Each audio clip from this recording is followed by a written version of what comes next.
Let's go to a voicemail that we received earlier this week. This is from Michelle.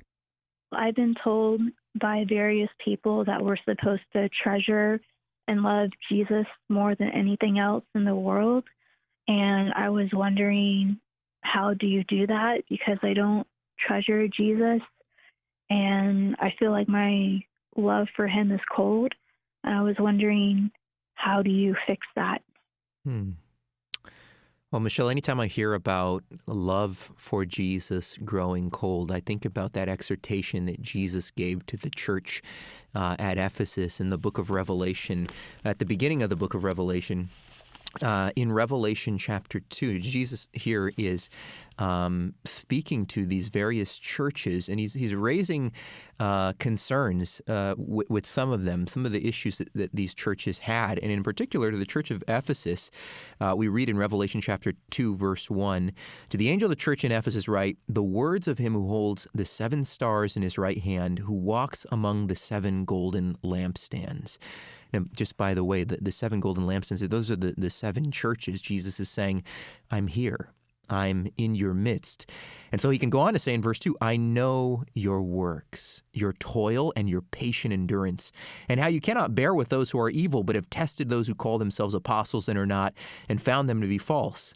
I know that you are enduring patiently and bearing up for my name's sake, and you have not grown weary, but I have this against you, that you have abandoned the love you had at first. And now listen to what Jesus says to do. Remember, therefore, from where you have fallen, repent, and do the works you did at first. If not, I will come to you and remove your lampstand from its place unless you repent, Jesus says. So this idea of our love growing cold, I mean, Jesus himself speaks about this. There was an entire church there, the church of Ephesus, that was wrestling with this. And in the context there in Revelation chapter 2, it seems like in particular what this church had lost was its evangelistic rigor. They were no longer sharing the gospel like they once had, being a light for Jesus. And that's why Jesus warns them by saying, I'm going to remove your lampstand if you don't return to me, if you don't repent. And so, one, I just bring this up because this is a serious problem that people can have, that Christians can have. And so a couple of things. I mean, you think of Jesus' remedy there. Remember me. Remember what I've done for you. Come back to me. Return to me.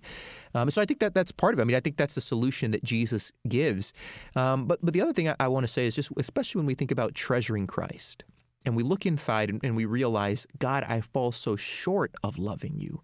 And that's each and every one of us. We all struggle with this. None of us love God perfectly, although we strive to love God. And we strive to love our neighbor, right?